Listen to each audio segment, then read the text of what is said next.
Welcome back to another new episode of the Coatings Pro interview series. I'm your host, Ben Dubose, and I'm a staff writer with Coatings Pro magazine. In this special episode, we're sharing another peek into one of our new features of the magazine in 2021, which is showcase profiles of longtime members of SSPC and/or NACE. This, of course, is being done to highlight the integration of SSPC, the Society for Protective Coatings, and NACE International, and to spotlight how the new combined organization known as AMP, the Association for Materials Protection and Performance, can best serve the coatings industry.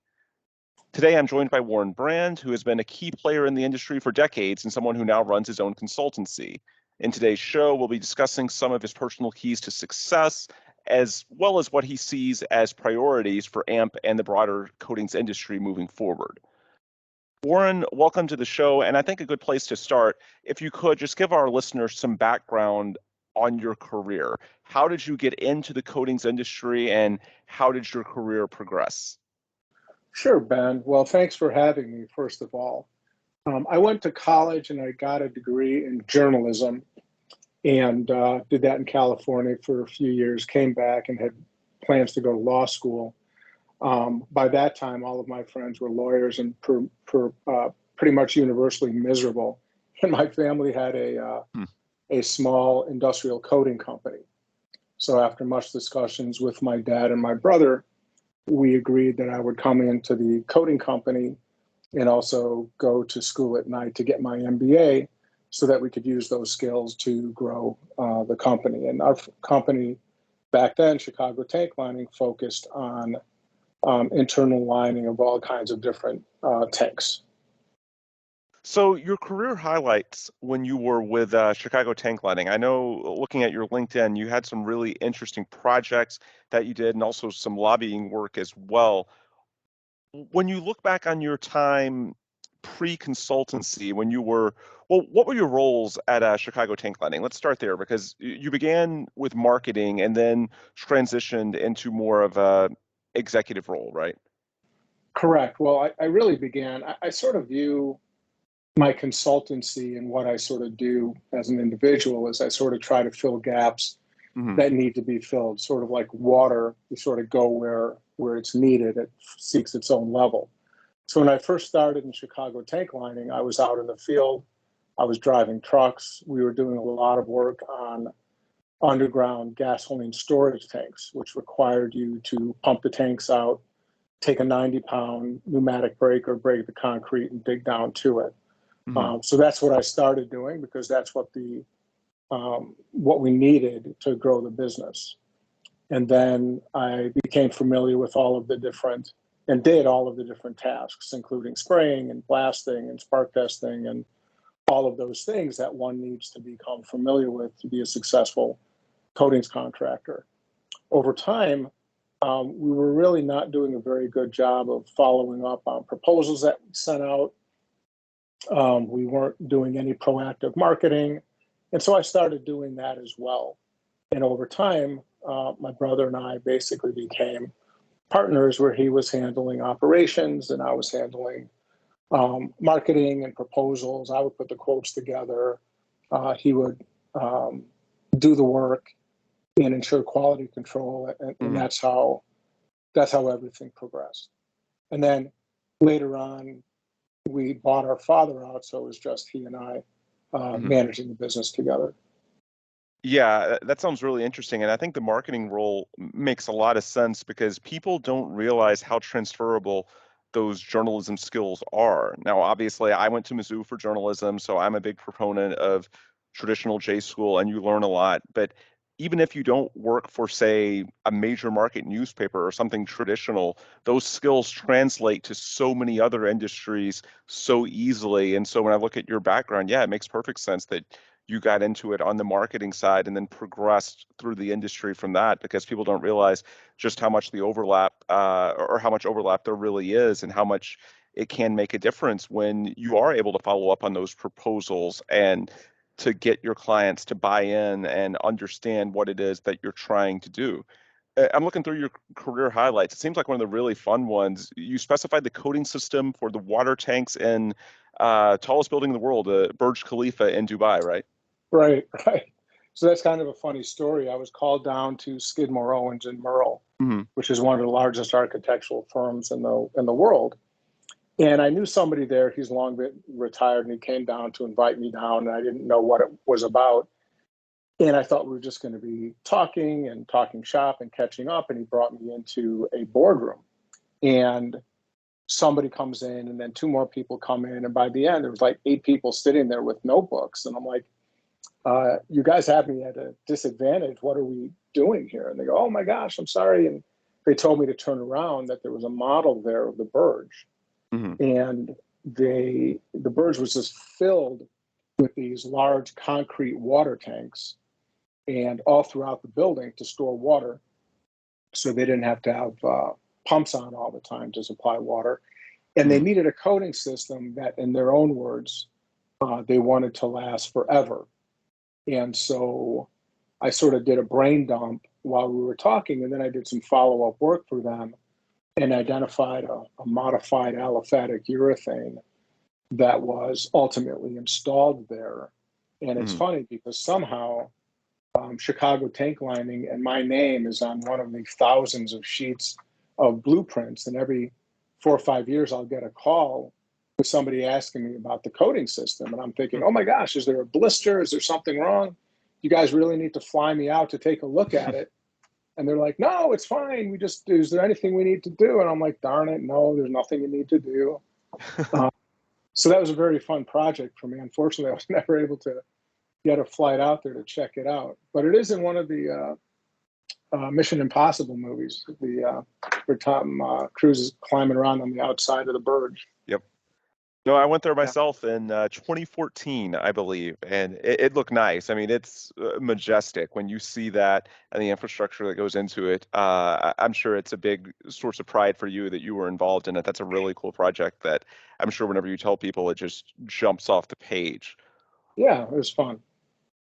One of the things when I look at your resume and sort of your time in the industry, so you went from a marketing role when you got into Chicago Tank Lining to eventually becoming president and basically leading that organization, and then transitioning over the last decade plus into your consultancy role, Chicago Corrosion Group, now your own W Brand Consulting. And one of the things that strikes me when I think of the transition from a company like Chicago Tank Lining to then leading a consultancy is that when you're in the former role, you're worried solely about going out and executing your projects and getting these things done as efficiently, as productively as you can, and you sort of have full control to an extent. Now, granted, you have crew members that may not follow everything to a T, but you've got your crews, you've got your employees that you can trust to go out and basically execute your game plan. Now that you're in sort of this consultancy role, if you will, which is very important, but I'm sure you see a lot of people who are not necessarily executing things the way they should be done. And so you sort of have a lot more, I suppose, failure analysis. Is that correct? It is correct. And unfortunately, that's most of the time we get called in, is when things go sideways, which is unfortunate. I much prefer the consult. You're right on both points, that you're a contractor, you have far more control over what you're doing, but you also have crews that you need to manage. And with consultancy, what I like about it is the precision. We typically have companies hire us. If it's a failure analysis, we typically do the normal. Well, that's not even true. If we could it's happened before. I'll give you a quick case study. We had a client call us up. They had just built a trench system near Lake Michigan, about 150 yards off of Lake Michigan. And they coated it with an elastomer the summer before, and it was failing. And the client called me up and said, we need you to do a failure analysis. And I looked at it and I said, respectfully, you don't need me to do a failure analysis.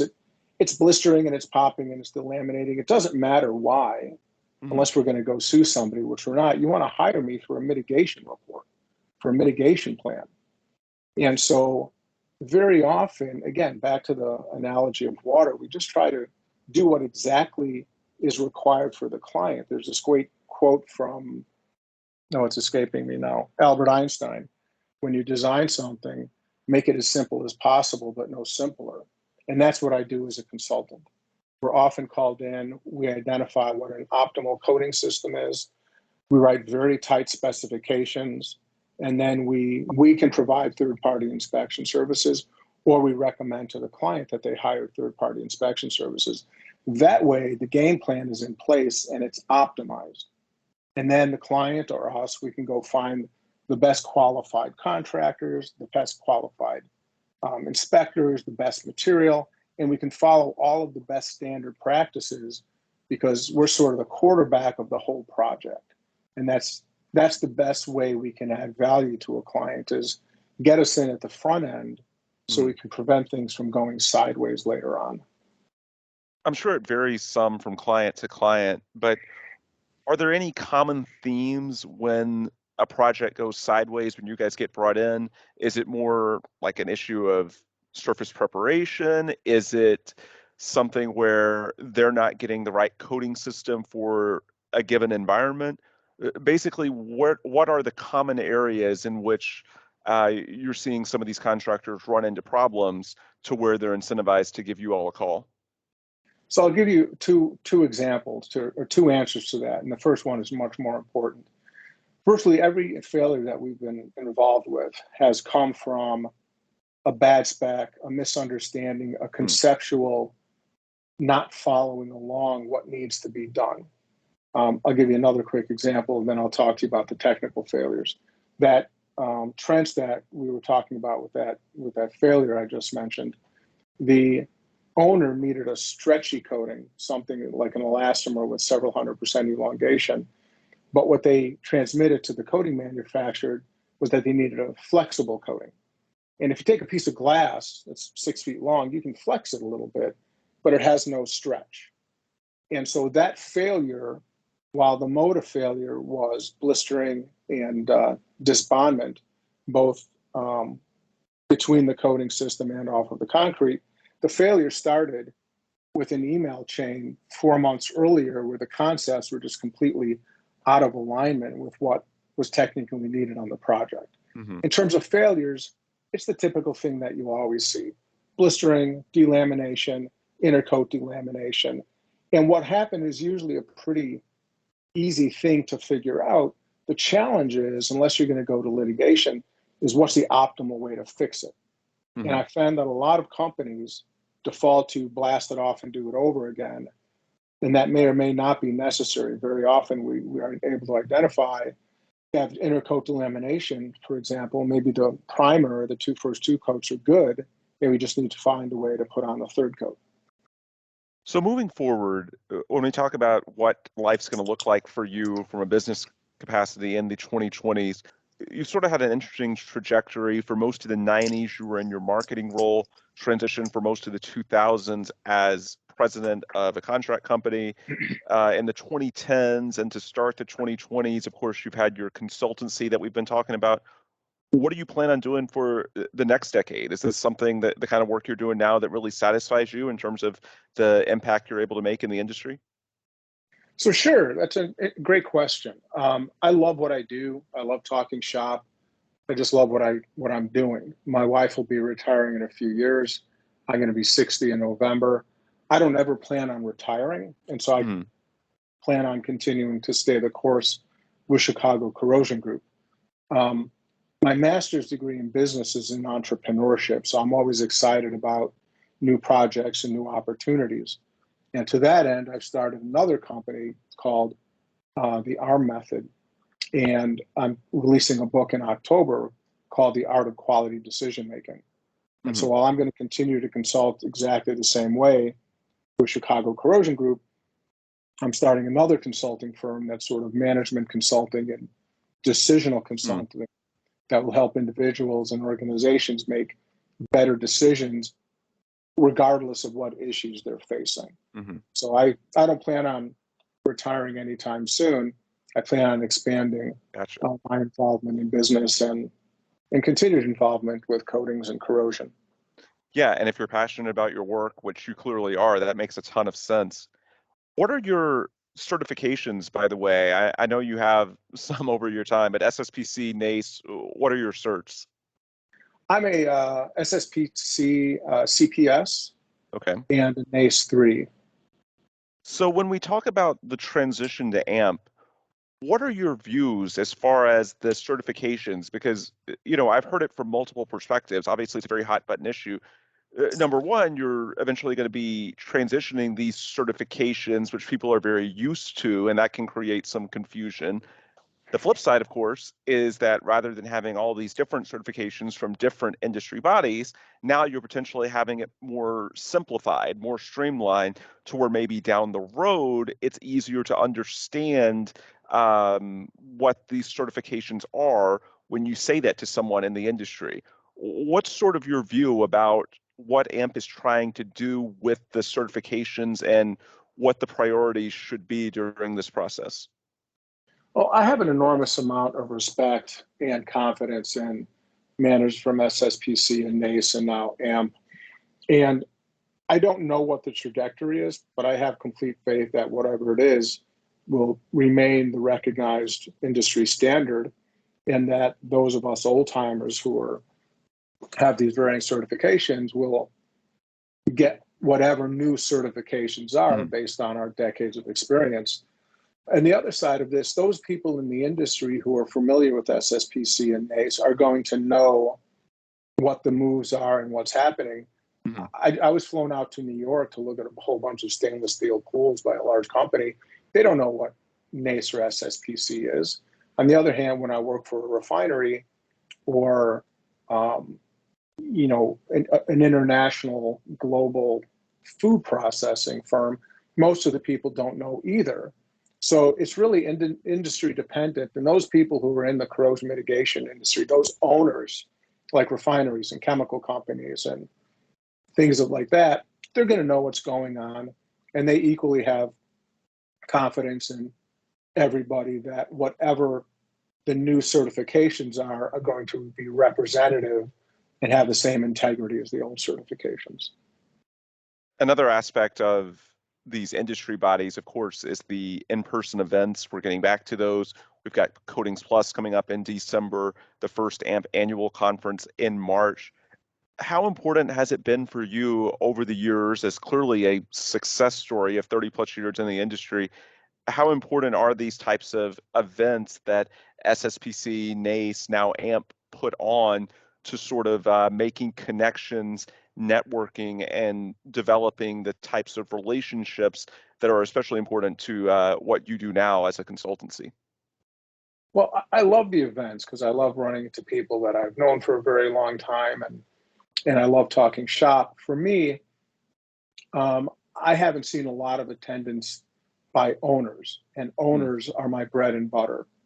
And by no means do I know everything I need to know about coatings or corrosion, but it's not a good use of my time to go to the conferences and learn in depth about all these different new technologies. Sure. My role is when an owner hires me to do something, if I'm not familiar with it, I'll learn at that point. I do occasionally speak at different trade shows. I'm speaking at a conference in a couple of weeks, not affiliated with you guys. But I don't go as much as I should, just because it doesn't necessarily make financial sense for me. It's not the best use of my time and resources in terms of trying to gain clients. But there's no better place for anybody to learn and network within the industry. Yeah, I think that makes a lot of sense, that it has an increasingly valuable role for people who are starting out. Let me phrase that question to you in a slightly different way. Are there things that asset owners should be doing to potentially get more engaged? Not that necessarily an asset owner is going to take the time to go out proactively to a corrosion conference, but are there things that asset owners should be trying to do, at least to some extent, to familiarize themselves with these industry bodies, with these industry standards, so that they're not caught in a bad place when something happens? Absolutely. And I've said that for years, that I always thought that SSPC and NACE should have some division or committee or something that specifically targets owners to try to get owners involved, so that they have a basic understanding. I did an inspection on a tank for an enormous refinery, and I was in the bottom of the tank. It was an AST. It was about 45 feet long. Mm-hmm. I could not figure out what I was looking at until I realized that all the coating that was installed a few years earlier was completely gone, except for an area about 3 feet by 3 feet. Mm-hmm. And the blast was just bad. And if the owner had just sent somebody there to have a basic understanding of what a 3 to 5 mil near white blast looks like, that wouldn't have happened. Mm-hmm. But on the flip side, these owners are also, they're really pressed for time. Right. And to send a reliability engineer, is hard. So they typically rely on coating manufacturers. And that was one of the reasons that I started Chicago Corrosion Group, because we're vendor neutral. Mm. Coating manufacturers do a great job, but it's like if you walk into an Apple store and ask for a phone, they're going to give you an Apple phone. We're vendor neutral. We are indifferent to what coating system or how thick it is or the specification. Owners come to us because they can't afford to send their people to go to these wonderful conferences because of the time constraints and their resources. You may have already answered my next question, but what do you want to see out of the merger? And I suppose I should add, beyond the outreach to owners that we just discussed, what should this be doing for the industry over the next few years as far as what AMP, when this calendar turns to 2022 and things are really unified, not as NACE, not as SSPC, but truly AMP? What do you want to see out of the merger? What are some of the things that they can realistically do to sort of improve the industry over the next few years? Boy, that's a tough one and sounds like an hour-long podcast. But broadly speaking, I think they should stay the course. What I would like to see, and it's me selfishly because that's what I do. One day I'll be working on a swimming pool, and the next day I'll be working on a sulfuric acid tank, and I'm working on a 7-mile concrete reinforced pipeline on one of the coasts. I can't say which coast. And so I would like to see some way that the information that is the vast amount of information for both SSPC and NACE is divided up also by, instead of surface prep, perhaps there's, swimming pools, concrete reinforced, rebar reinforced concrete, sulfuric acid tanks where you can drill down by a specific asset in addition to surface prep, because a lot of laymen, a lot of owners don't know where to look. And we did it like a sour water tank. If you could have a portal for owners where they can go in and say, hey, I have a sour water tank. I don't know what to do with this. They don't know what to look for in terms of a blast or DFT or anything like that, or how to handle the chime area. But if you said, hey, these are the components that you need to address when you're dealing with a sour water tank, that might be of more value to owners, and that might get owners more involved within AMP. That's a good idea. Warren, before we wrap up, any last words of advice, thoughts on your career, the industry? I mean, I know, as you said, we could go on for hours with this stuff, but is there anything that you would like to convey to our audience that we haven't discussed already? Another good question. I don't think so. I think you did a nice job of covering everything. I think the most important thing I could offer, and again, my major's in entrepreneur. I'm also, by the way, a martial artist and a journalist. And every time, whether you're dealing with an entrepreneurial thing, a martial arts thing, or journalist, every time you approach a project or a confrontation, it's brand new, and you don't bring any preconceived notions to it. And so the best thing that I could offer is anytime anybody is working on a project, sort of take off all your preconceived notions and evaluate it as if it's a brand new project that you're looking at it for the first time, which I think will help prevent making mistakes from the past and also making assumptions that can sometimes get you in trouble, if that makes any sense. Yeah, I think it does. Before we sign off, by the way, where can people go to get more information from you? You can feel free to toss out your social media, your LinkedIn, a website, basically anything you'd like to plug that you think an interested listener that wants to know more about Warren Brand could potentially use to get started. Sure. So my website is chicagocorrosiongroup.com. Anybody can reach me at warren@chicagocorrosiongroup.com. If anybody's interested in my new consulting venture, that's armmethod.com, and we just got that live a few weeks ago, and that's ARMMETHOD.com.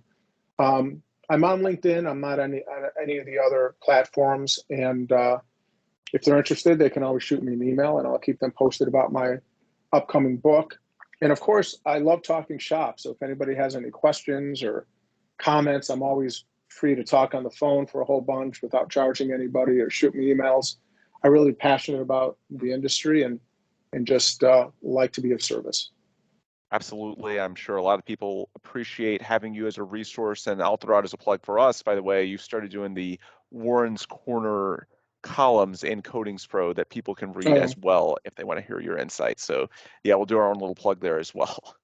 Anyway, folks, Great. that's Yeah. where we will wrap things on today's show. If you want more information on our end of things, you can check out the AMP website at ampp.org, and you can also visit coatingspromag.com for all sorts of news related to protective coatings. With that, we'll sign off. For Warren Brand, I'm Ben Dubose. Thanks as always for listening, and please come back soon for another new podcast from the Coatings Pro interview series. This message comes to you from Coatings Pro Magazine, the official media publication for Coatings Plus. Join us for this exciting final year of Coatings Plus, happening from December 13 to 16, 2021. Coatings Plus is a jam-packed event with expert-led protective, marine, and industrial coatings programming, as well as technical sessions and workshops focused on surface preparation, application, coating formulation, testing, inspection, and green coating solutions. Visit sspc.org/coatings-2021 for more information. We can't wait to see you there.